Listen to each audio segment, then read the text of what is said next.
Meu nome é Jair, eu vou falar sobre resumo de 10 clássicos da literatura.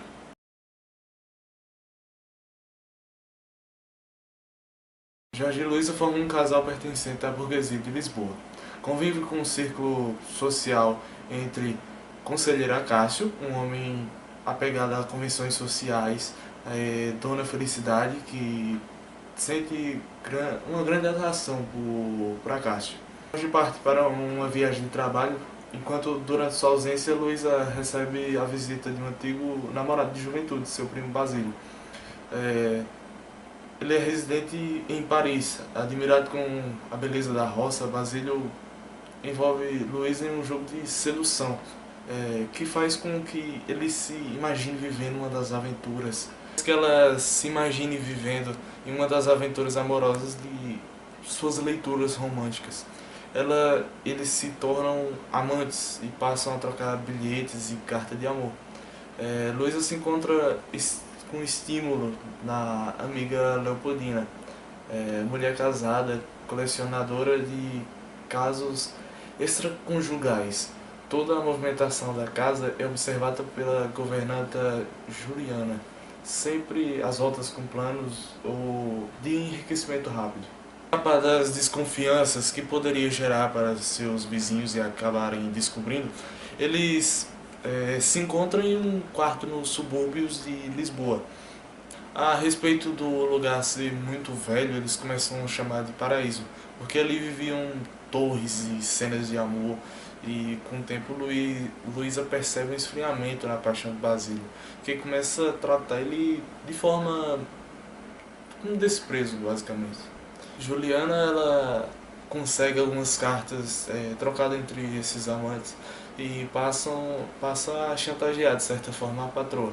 E Luísa expõe um plano de fuga para Basílio, já que basicamente ninguém poderia descobrir, mas ele recusa a segui-lo e retomar Paris. Após vários problemas que esse novo casal enfrentou, Luísa adoece e Jorge apanha em meio à correspondência a carta de Basílio, imaginando que a doença da esposa poderia ser algum tipo de problema familiar. E o conhecimento dela a poupava. Então Jorge abre a carta dela e Basílio fala sobre os bons momentos que teve no paraíso. Quando a esposa melhora, Jorge lhe mostra a carta de Basílio, aí Luísa sofre um choque e acaba morrendo.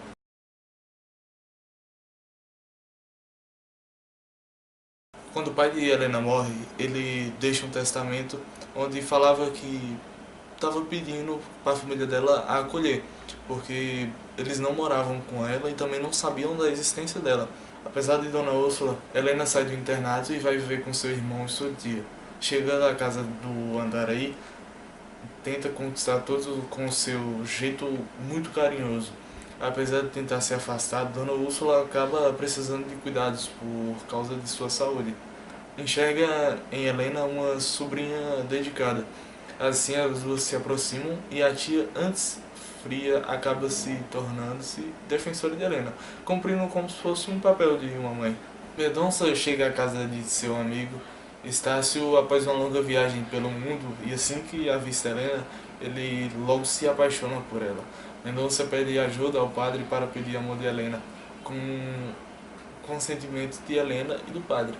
Mendonça pede a mão da moça a Estácio, entretanto Estácio acha um absurdo o movimento pelo ciúme inexplicável que ele sente por Helena, e pede desculpa de não ser um bom pretendente, uma vez que sua situação financeira não era tão boa quanto a de Helena.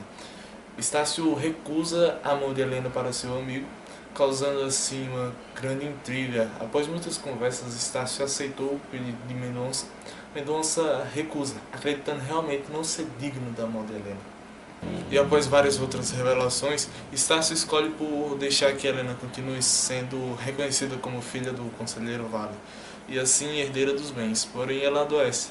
Mesmo após os dois serem livres para assumirem o amor que nutriam um pelo outro, o amor não teve tempo para se concretizar, pois com apenas um beijo dado à sua amada, Estácio se despede dela para sempre, e Helena acaba falecendo.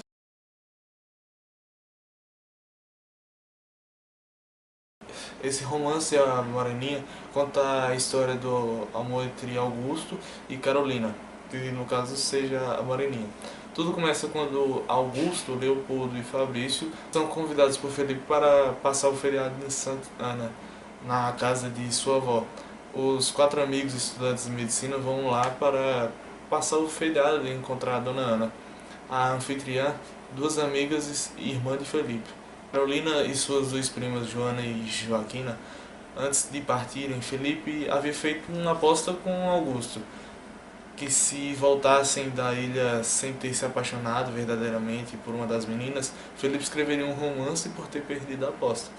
Caso se apaixonasse, Augusto é quem deveria escrevê-la. O fim de semana termina e os jovens retornam para os estudos, mas Augusto se vê com saudades de Carolina e retorna para a ilha para encontrá-la. O pai de Augusto, achando que isso estava atrapalhando seus estudos, proíbe de visitar Carolina. Depois de um tempo distante, Augusto volta à ilha para se declarar a Carolina. Depois de tempos distantes, Augusto volta à ilha para se declarar a Carolina, mas ele repreende por estar quebrando a promessa feita à garotinha alguns anos atrás. Augusto fica preocupado até que Carolina mostra seu camafeu, uma joia esculpida basicamente por pedra, onde o mistério é desfeito e para pagar a aposta, Augusto escreve o livro A Moreninha, no caso desse conto.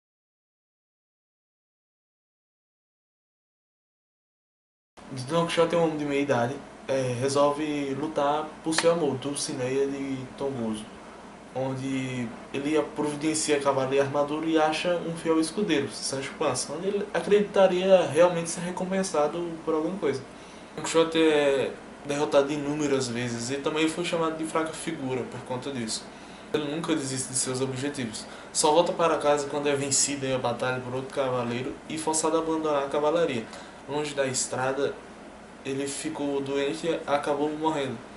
Nos seus momentos finais, recupera a consciência e pede perdão aos seus amigos e familiares.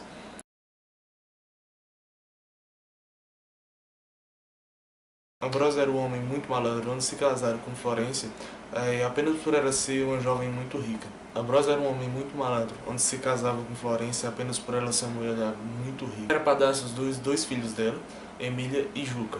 E ainda havia Carlos, sobrinho de sua esposa, que vivia sob sua guarda. Florência era totalmente cega em relação à relação de Ambrósio com ela, achando um homem perfeito e se sentia uma felizarda por esses tantos pretendentes ter escolhido que a verdadeira a verdadeira pessoa que a amasse, não por seu dinheiro. Assim, Ambrósio tinha uma influência tremenda sobre sua esposa, que atacava a tudo o que ele dizia. Foi desse modo que ele concordou em mandar Carlos para o convento, porque assim a herança dele ficaria com a tia. Vale dizer que Florência se importava muito em se autossatisfazer e ainda se convenceu de mandar Emília e Juca ao convento. Também porque assim não era preciso gastar com eles, por exemplo, quando fossem se casar. Carlos, no entanto, era um rapaz arteiro e, como odiava o convento, fugiu de lá. Depois de muitas confusões em quem já havia se envolvido, foi numa dessas duas fugas que falou com Emília. Os dois declaravam-se e amavam, e ele discursou a ela. E ela, de como era errado obrigar as pessoas a seguirem carreiras que não queriam, quando ele ficou sozinho na casa, chegar ali e viu uma mulher chamada Rosa, da esposa de Ambrósio, onde ele tinha largado ela há 6 anos. Acabou descobrindo que ele estava vivo. Veio do Ceará ter a corte atrás do marido traidor. Carlos, que falou à mulher, sabia que Ambrósio era culpado de ter ido até ao convento e agora tinha condições de se livrar do homem. Depois do convento estar sendo realizado, logo a tia e Rosa começaram Logo o convento está sendo realizado, logo a tia e Rosa esclareceram que aquele sobrinho dela e que quem devia ser preso era o homem que estava dentro do armário, que tinha até um mandado para a prisão. Quando estavam levando, ele disse que Carlos também tinha que ir preso, pois era fugido do convento. mas isso chegou ao padre mestre dizendo que não era necessário, pois ele tinha sido dispensado de instituição. Assim, só Ambrósio foi levado preso. Enquanto dizia que uma só mulher já pode desgraçar um homem, quanto mais duas.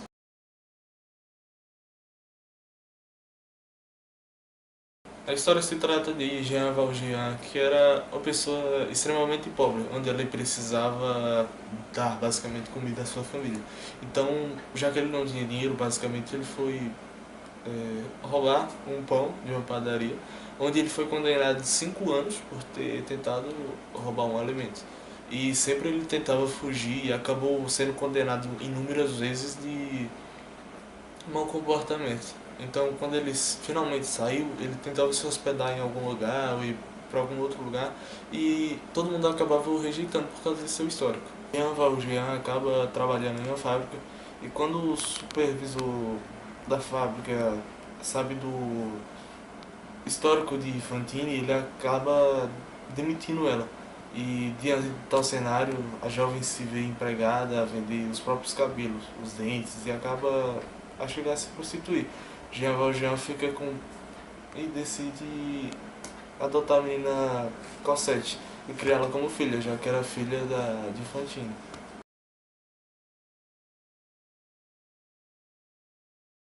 Leopoldo estava observando Laura e Amélia, e Laura estava muito impaciente. Quando o criado se aproximou, ela se apressou.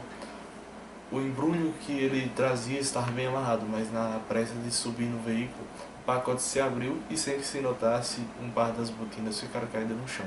Horácio, um dos mais cobiçados homens da sociedade, um leão da moda, pegou a botina que estava na calçada, mas não pôde devolver, visto que Tiburi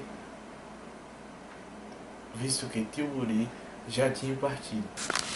Logo no coração de Leopoldo e de Horácio nasceu o amor, mas era diferente do coração de cada um. O primeiro se encantou com a alma da moça que viu de relance. Na verdade desconhecia sua imagem, porém a amava. Já o segundo, um conhecedor de cada item que compõe as mulheres, se encantou pelo pé desconhecido, já que a botina se considerava 29, considerada maior do que a dos mimos. Horácio também estava à busca da dona da botina, assim como Leopoldo. Ele viu Amélia e Laura no teatro, sendo que a segunda fugia de seu olhar. A primeira ele encontrou algumas vezes na rua e admirou seu gracioso andar.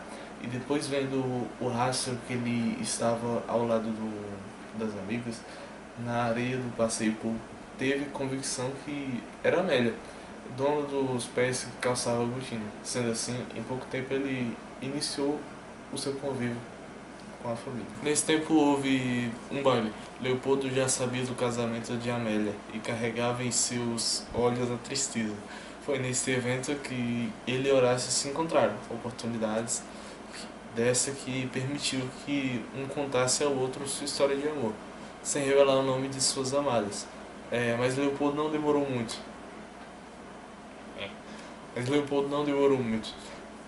A descobrir. Quando o recém-amigo voltar ao salão, Horácio percebeu a mudança no humor de sua noiva, intimidade que ela mostrou e pediu que ela chamasse seu pai.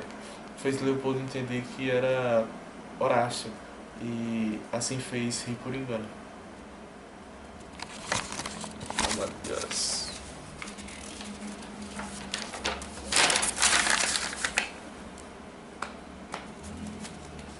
Legal? Isso é grande, né?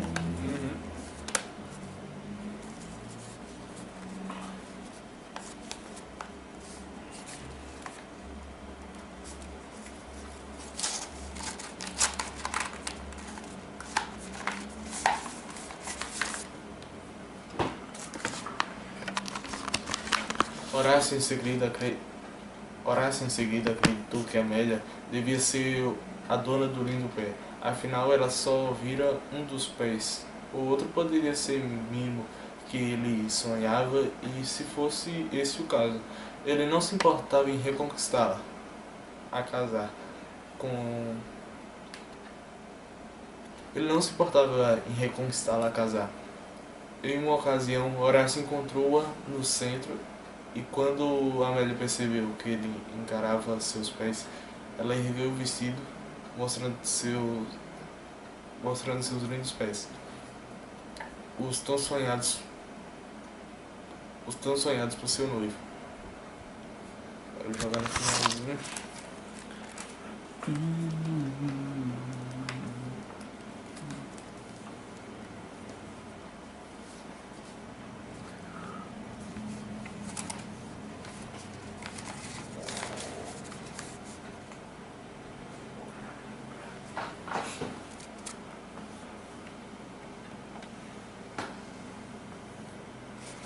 Depois disso, Horácio voltou para casa, onde decidiu ler a fábula Leão Amoroso, onde foi pisado por a pata de uma gazela.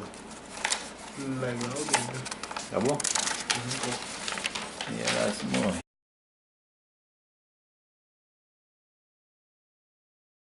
Por meio da presença de dois barqueiros, o anjo e o diabo, eles recebem as almas dos passageiros que passam para o outro mundo. A cena passa-se num porto, e portanto um dos barcos vai em direção ao céu e outro ao inferno. A maioria dos personagens vão para a barca do inferno. Durante sua vida, não seguiram o caminho de Deus, foram trapaceiros, avarentos, interesseiros e cometeram diversos pecados. Via preconceitos de Deus e viveu de maneira simples, vai para a barca de Deus. São eles Joane, o Parvo e os 4 cavaleiros.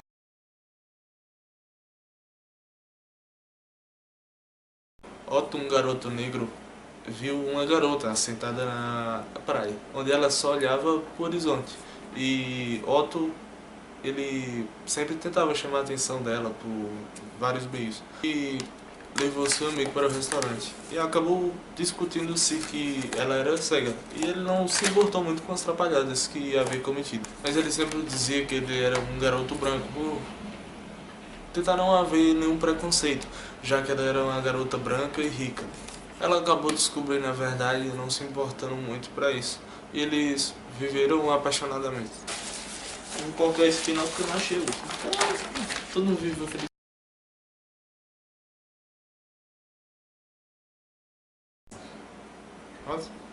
Havia um homem chamado Van Berle. Ele era médico e havia um homem chamado Van Berle. Ele acabava de herdar uma herança bem grande da família e ele era médico. Ele queria basicamente aproveitar a vida dele. Ele começou a se dedicar à plantação de tulipas negras, que era basicamente uma nova criação dele. O vizinho dele implicou para que ele fosse preso, que ele acabou nas cadeias. Lá ele conheceu Rosa, filha do carcereiro. Ele começou a gostar dela e depois começaram a namorar. Depois, por ordem de Van Berle, ela começou a produzir as tulipas negras. Só que seu anterior vizinho invejoso, ele pegou e acabou roubando uma de suas tulipas. Então Rosa conseguiu documentação para que Van Berle fosse solto. Assim que ele conseguiu continuar com sua plantação de tulipas negras e no final acabam tendo 2 filhos e tendo uma família bem feliz. Bem feliz. Terminou? Terminou.